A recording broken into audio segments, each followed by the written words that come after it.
오늘 본문은 예수님의 기도에 대해 말씀합니다.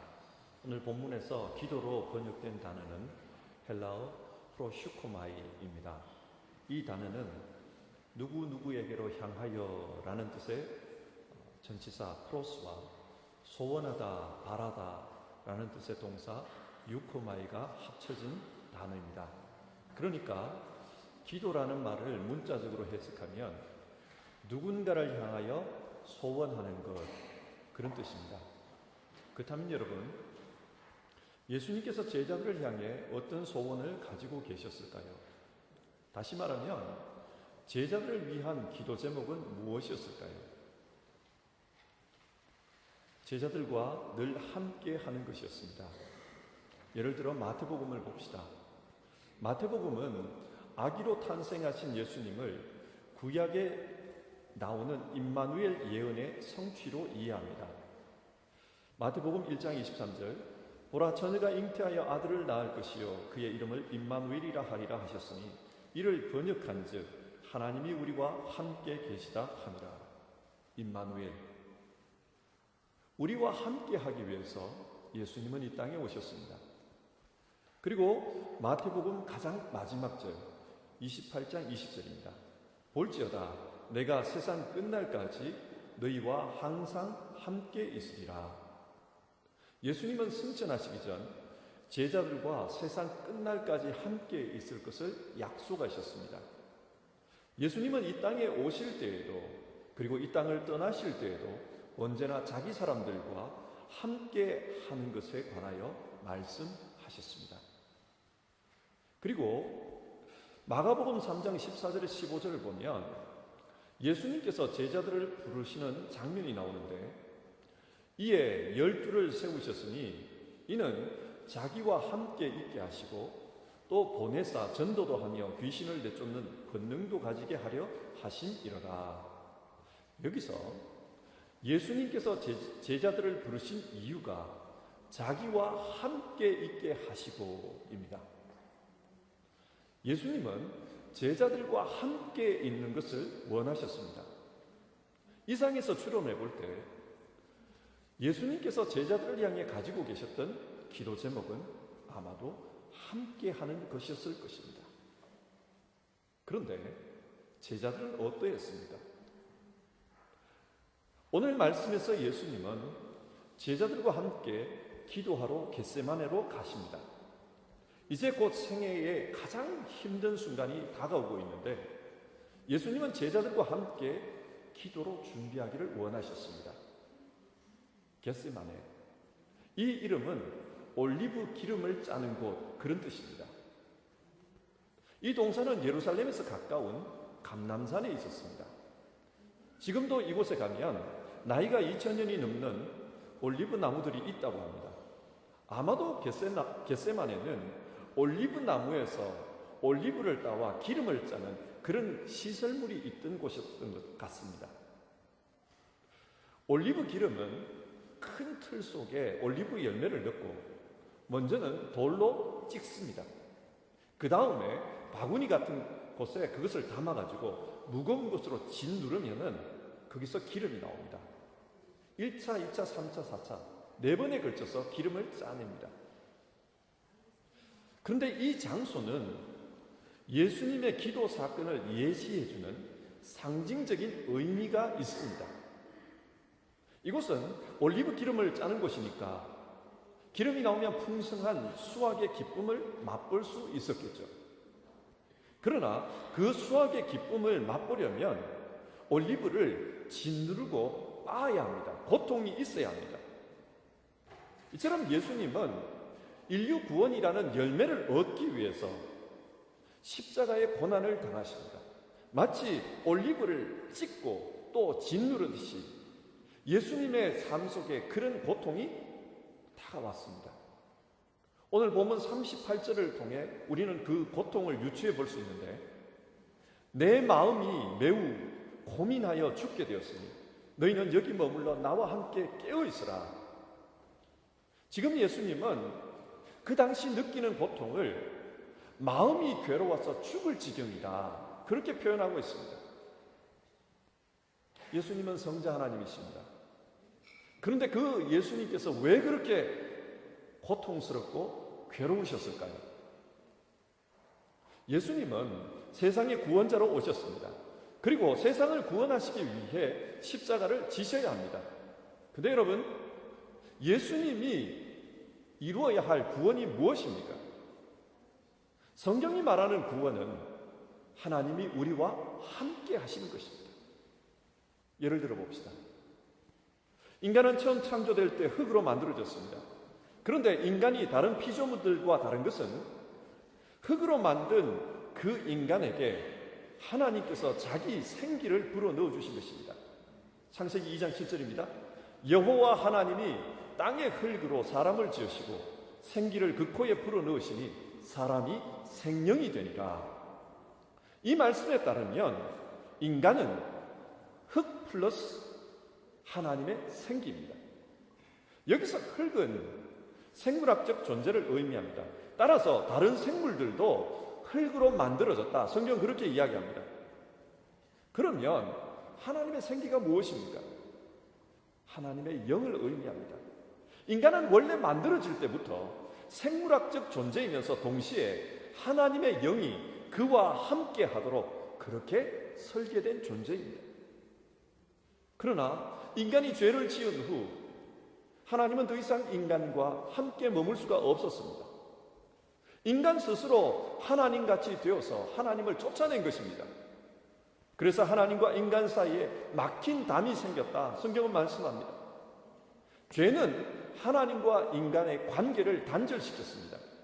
이런 인간을 구원하기 위해서 예수님은 죄 문제를 해결해야만 합니다. 그런데 어떻게 죄 문제를 해결합니까? 죄값을 치러야 합니다. 성경은 죄의 싹은 사망이라고 합니다. 그러므로 예수님이 인간의 죄 문제를 해결하고자 한다면 십자가에서 죽으셔야 합니다. 그런데 이 죽음은 단순한 육체적 죽음을 의미하지 않습니다. 예수님은 원래부터 하나님과 하나이신 분이십니다. 생명이신 하나님과 하나이십니다.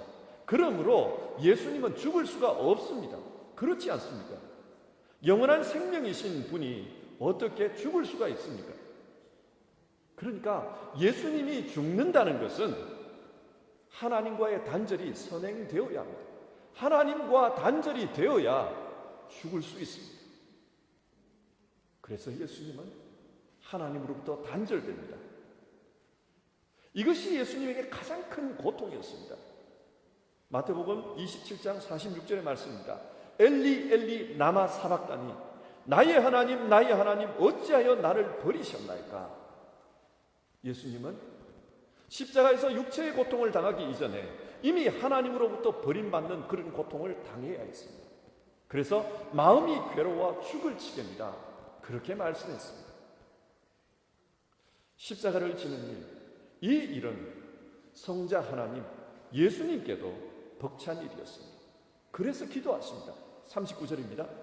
내 아버지여 만일 할만하시거든 이 잔을 내게서 지나가게 하소서. 할 수만 있다면 이 잔을 옮겨주십시오. 예수님은 이런 고통 가운데서 제자들이 함께 기도해 주기를 원하셨습니다. 여러분, 앞에서 예수님이 제자들을 향해 가지고 계시는 소원이 뭐라고 했습니까?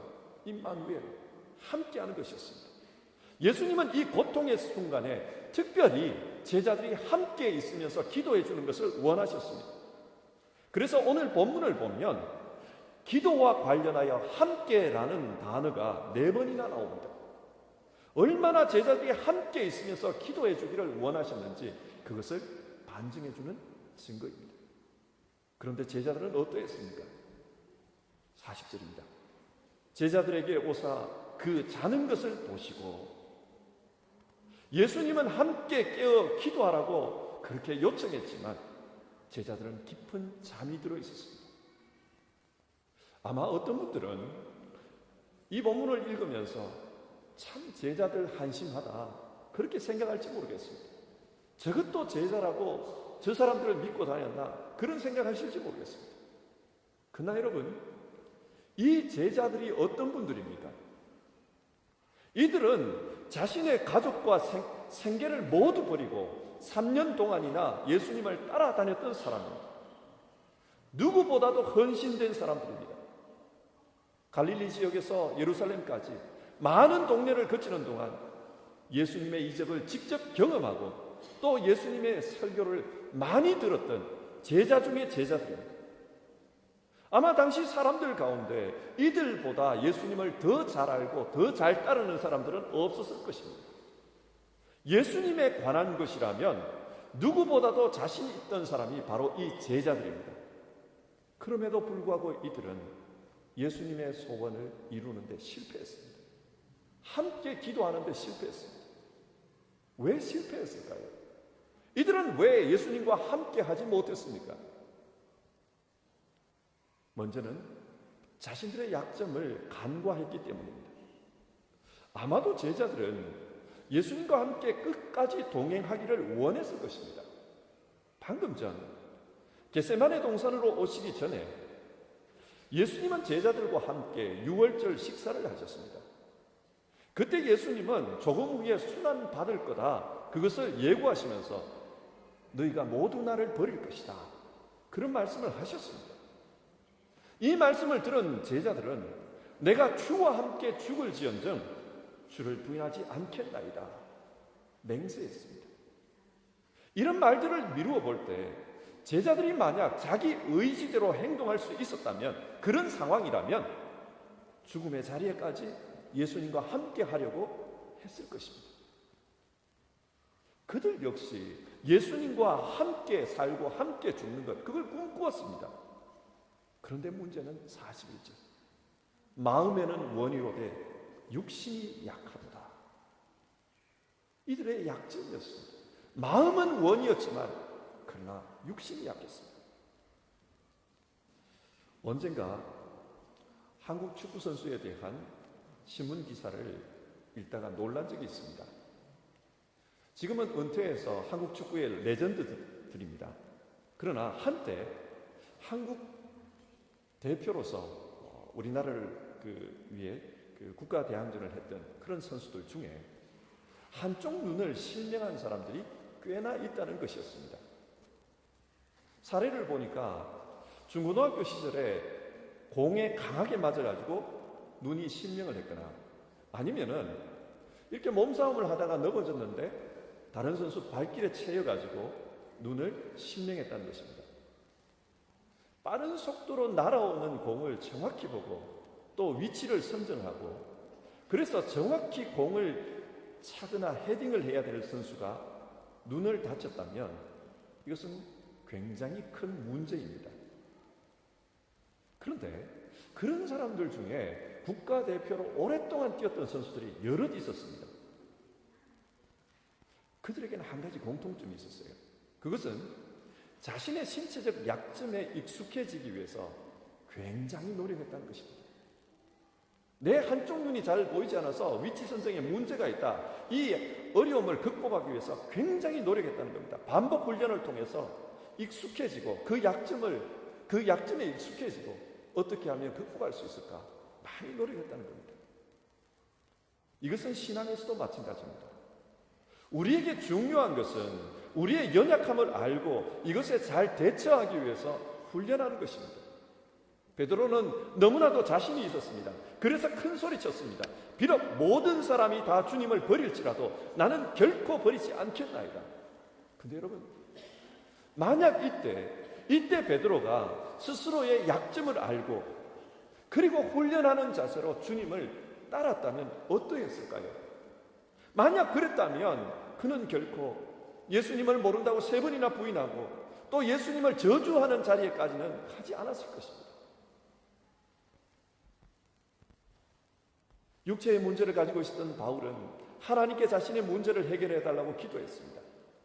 그러나 그의 약점은 해결되지가 않았습니다. 하지만 훗날 바울은 이렇게 말합니다. 내가 약할 그때에 오히려 강했다. 왜 이렇게 말합니까? 그는 자신의 연약함을 알기 때문에 계속해서 하나님을 더 의지해야 한다, 그 방법을 훈련했던 것입니다. 내가 약한 만큼 하나님을 의지해야 한다, 전적으로 하나님을 의지하는 그 방법을 배웠습니다.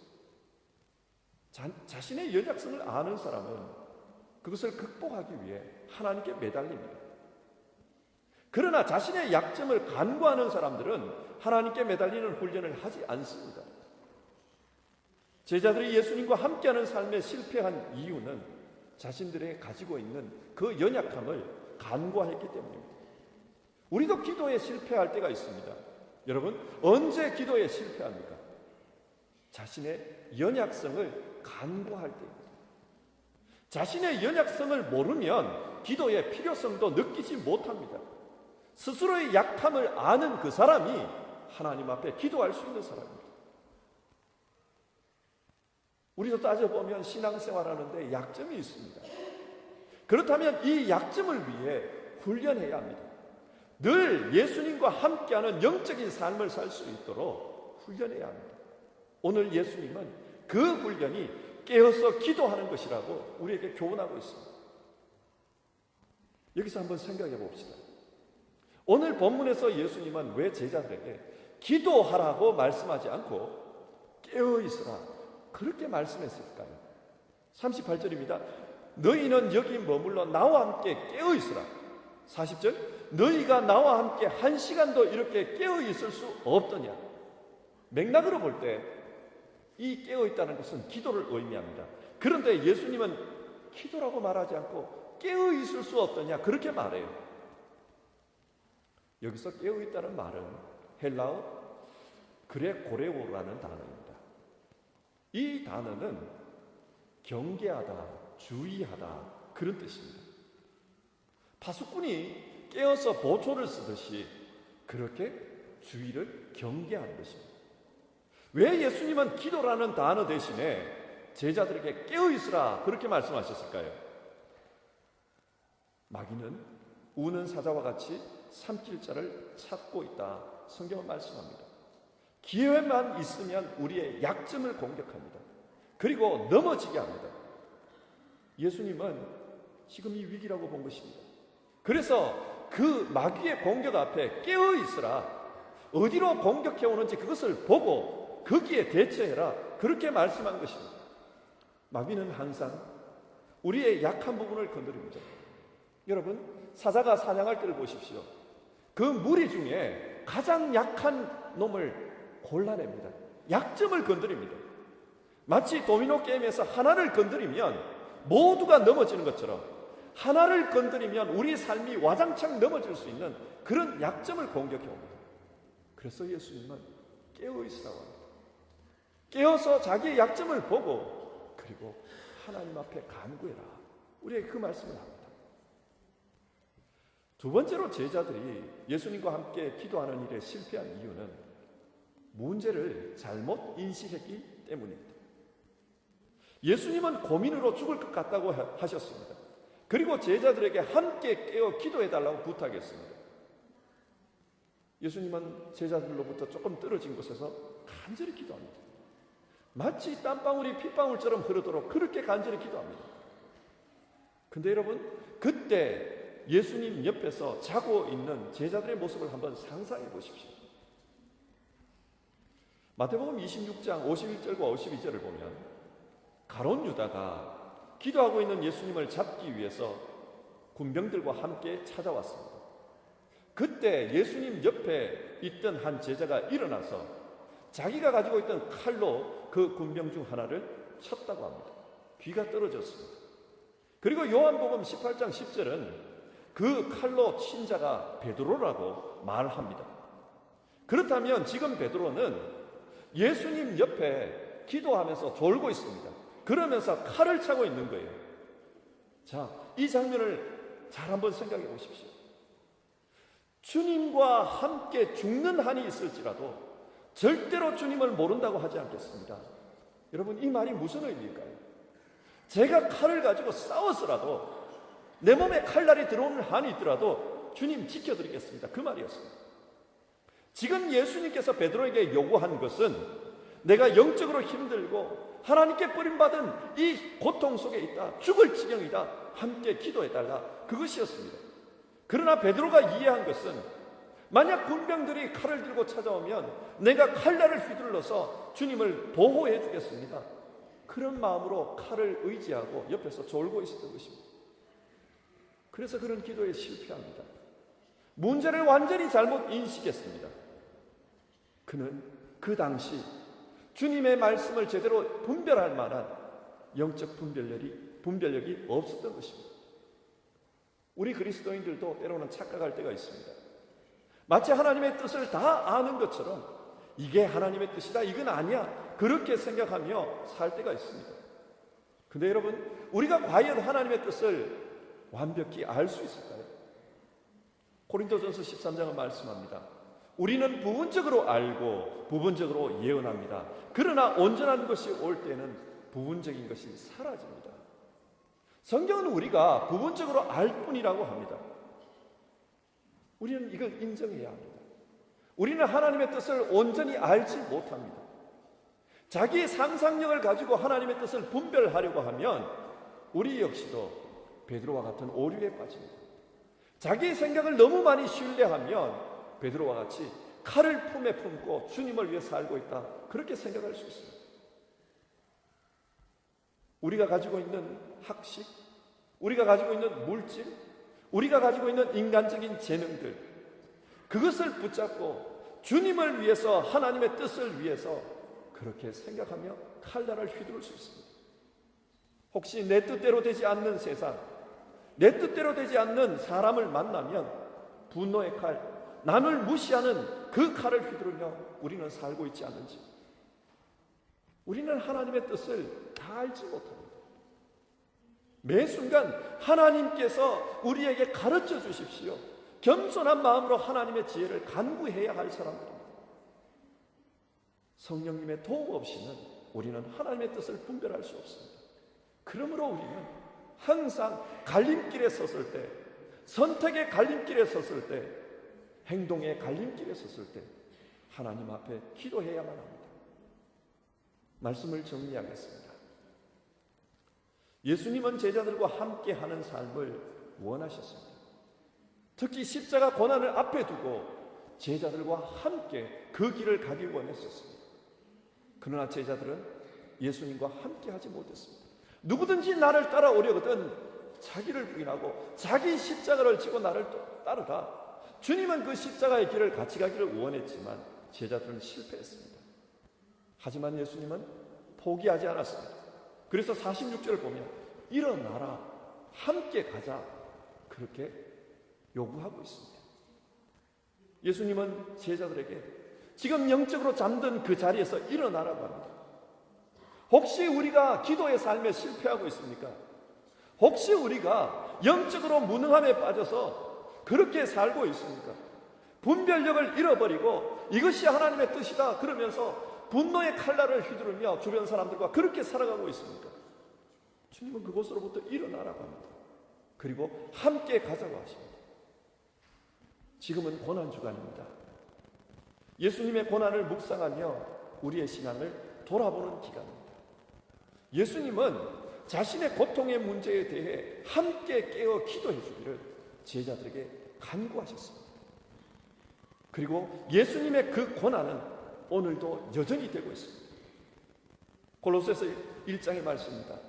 나는 이제 너희를 위하여 받는 괴로움을 기뻐하고 그리스도의 남은 고난을 그의 몸된 교회를 위하여 내 육체에 채우노라. 바울 사도는 그리스도의 남은 고난이 있다는 겁니다. 그리고 그 고난을 위해서 지금도 고난 당해야 한다, 그렇게 말씀합니다. 그 고난이 어디에 있습니까? 교회였습니다. 예수 믿는 사람들 속이었습니다.